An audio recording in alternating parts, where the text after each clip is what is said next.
Sometimes the truth is stranger than fiction, and today's story definitely demonstrates that. So if that's of interest to you, please offer to make the like button a nice fresh batch of donuts, but instead of filling them with custard, fill them with mayonnaise. Also, please subscribe to our channel and turn on all notifications so you don't miss any of our weekly uploads. Okay, let's get into today's story.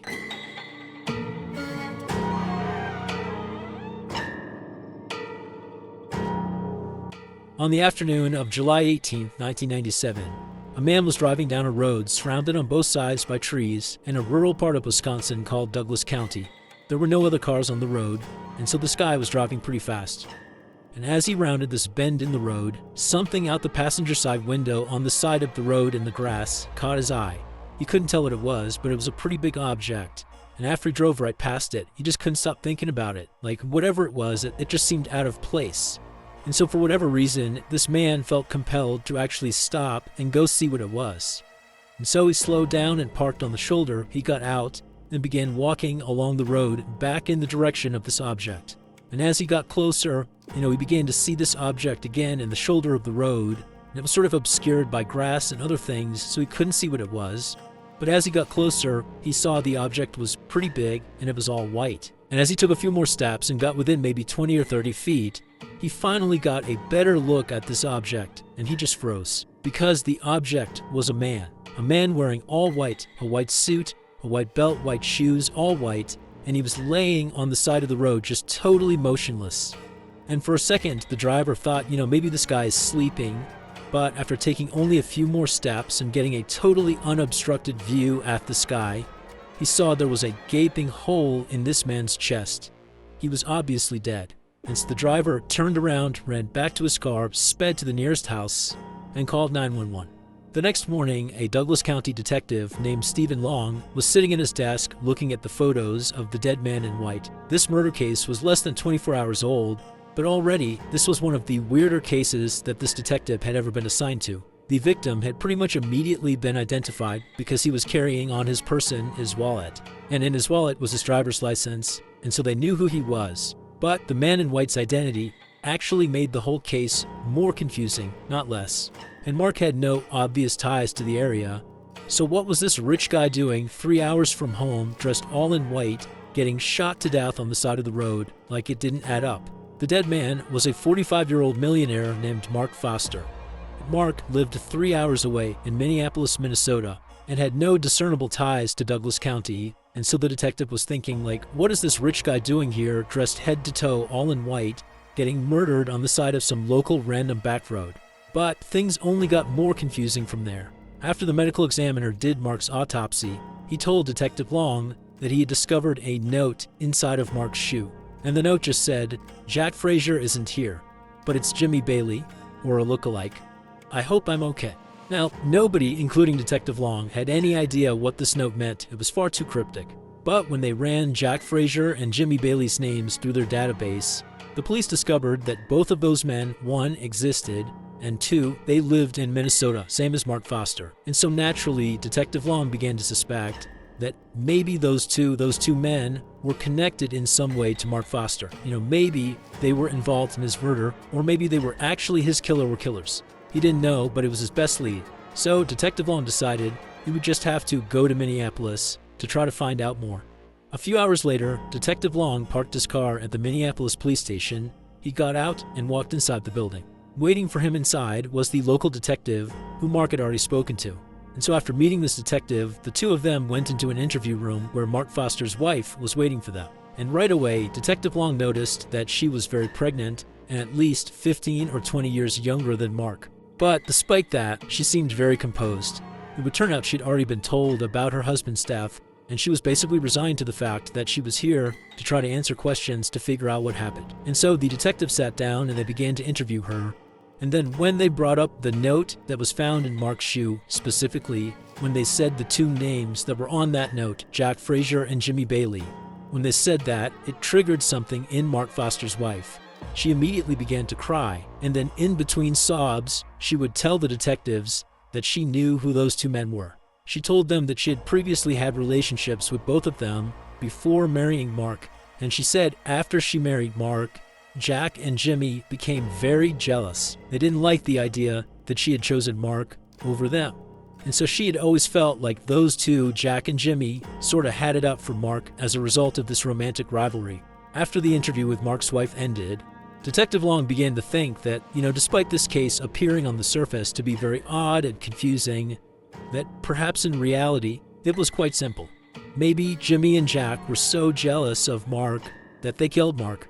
I mean, based on what Mark's wife had just told them in the interview about them being romantic rivals of Mark, and also the fact that that note was in Mark's shoe and named those two men, it certainly seemed very possible.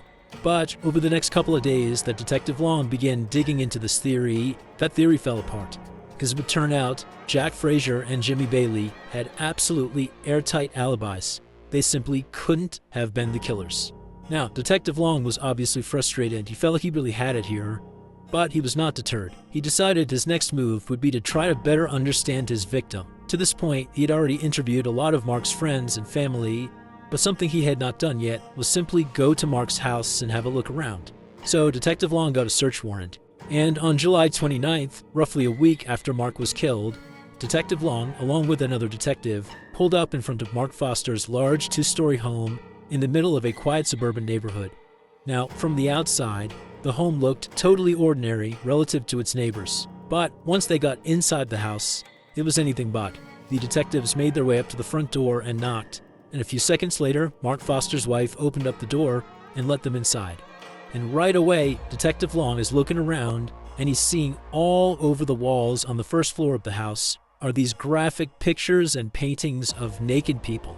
And then in addition to that, on some of the coffee tables and various surfaces on the first floor, right when you walk in, are all these pornographic magazines and books everywhere. And Mark's wife didn't acknowledge any of it. She acted like it was completely normal to have all this stuff right in the front part of your house.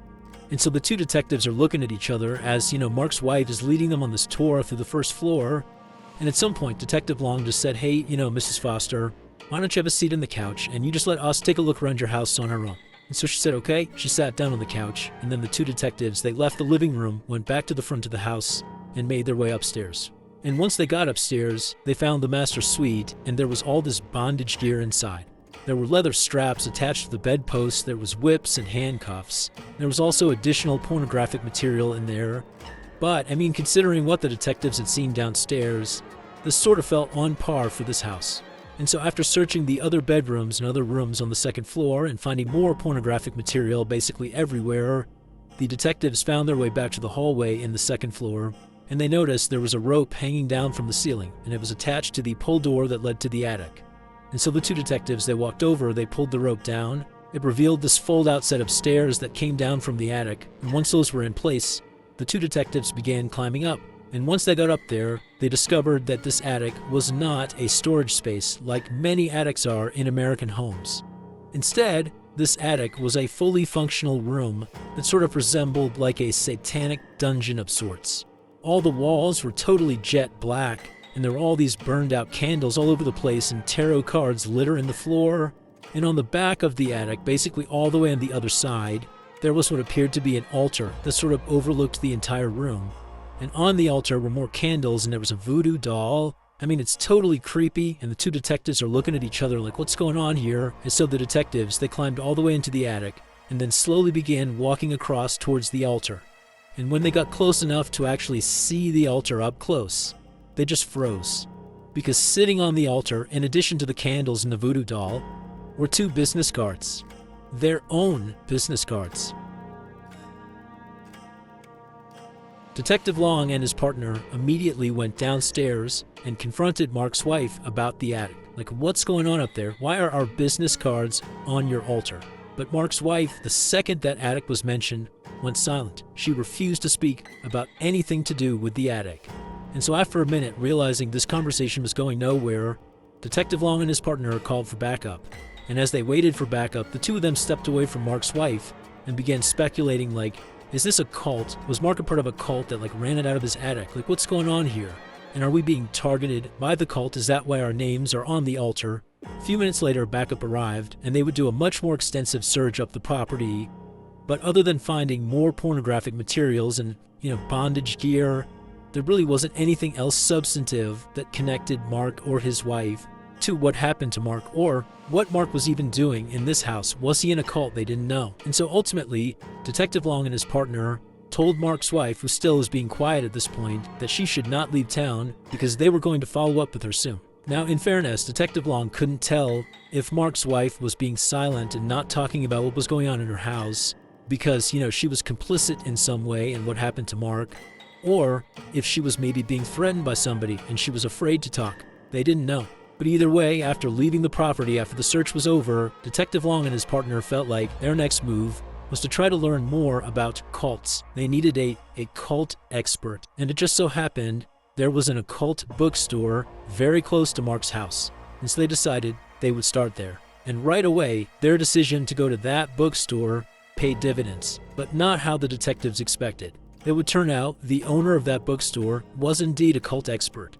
But much more importantly, and relevant to this case, was that the owner happened to personally know Mark Foster.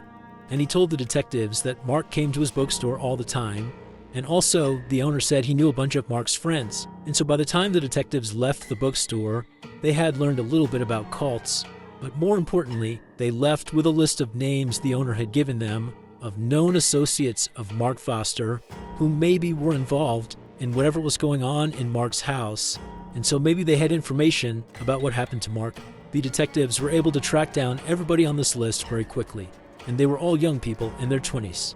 And in each of the interviews they conducted, each of these young people were very open about being in what they called a religious group that they said Mark was a part of as well. Now, the detectives theorized that this religious group was very likely a cult like they believed, but they didn't call it a cult, they called it a group. But the detectives didn't let up. They kept pressing these people until eventually a new name surfaced, Greg Freisner. Now, none of these people said Greg was in charge of the cult. Instead, they just sort of said, well, talk to Greg if you want more information about our group. The detectives naturally began to wonder if this Greg person was the cult leader, or maybe he was Mark's killer, or maybe he was both. But regardless, it seemed pretty apparent that they needed to talk to Greg because he might have more information about what happened to Mark. It took a few days, but the detectives were able to track Greg down, and they brought him in for an interview. And boy oh boy, did Greg have a story to tell. Based on what Greg told the detectives, here is what happened to Mark on the day that he died, July 18th, 1997. On that day, Greg Freisner met Mark Foster at Mark's home, and when Mark came outside, he was dressed head to toe in white, something he would do for special ceremonies. And so Mark, he came down the steps, didn't say a word to Greg. They went to Greg's car, Greg hopped in the driver's seat, and Mark had climbed into the back seat. And before long, they took off and began driving northeast. And for hours, these two just drove in total silence. Mark just stared out the window and Greg focused on driving. The only thing that happened during this multi-hour-long drive was at some point Mark pulled out a piece of paper from his coat pocket and he wrote something on it, and then after staring at it, he kind of smiled and tucked it into his shoe. And then a little bit later, Greg pulled over on the side of the road in Douglas County, Wisconsin, on this random backcountry road. And as soon as they pulled over, again without saying anything, Greg and Mark got out of the car and they went around to the back of the car where the trunk was. And the two men are kind of stretching, it's been a long drive, taking in the scenery. And then before long, Greg pops open the trunk, and in the trunk is a rifle. Neither man have any strong reaction to this. Greg just reaches down, pulls the rifle out, and Mark, calm as can be, just begins walking over to the side of the road to the shoulder. And then once he got to the shoulder, Greg came over and stood right in front of him and just looked intently into Mark's eyes, looking for the signal.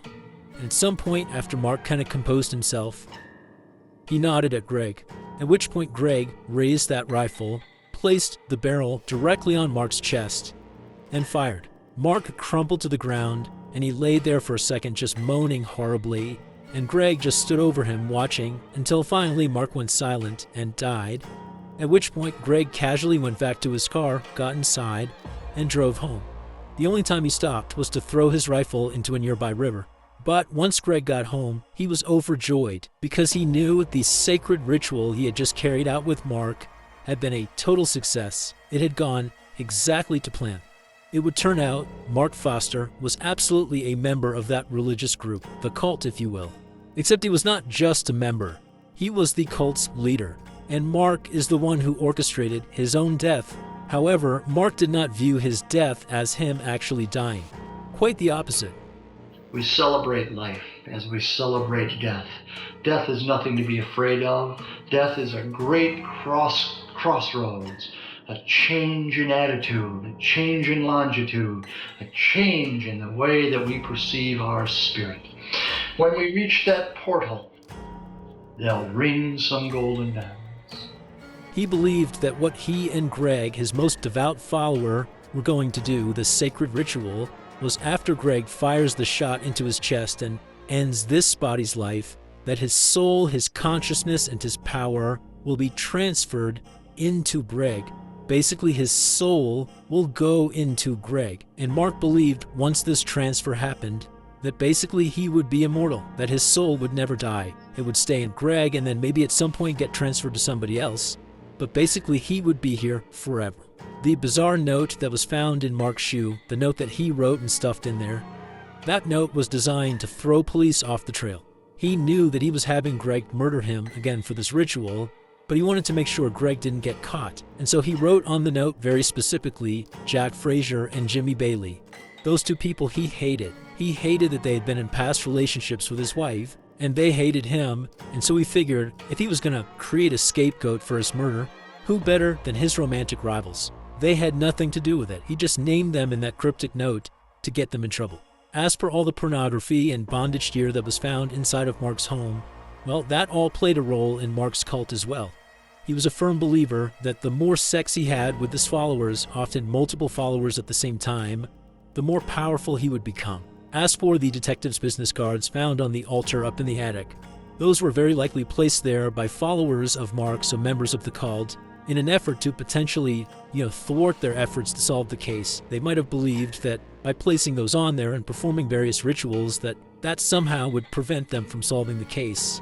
We don't know for sure. That's the theory around why they were there, but obviously that didn't work because the detectives solved the case. Craig Freisner would ultimately be found guilty for playing a role in Mark's death. He obviously was the trigger man, and so he was sentenced to 10 years in prison. As for Mark's wife, although she definitely knew about the cult and may have been a participant, there was never any evidence that actually connected her to Mark's murder, and so she was never charged with any crime.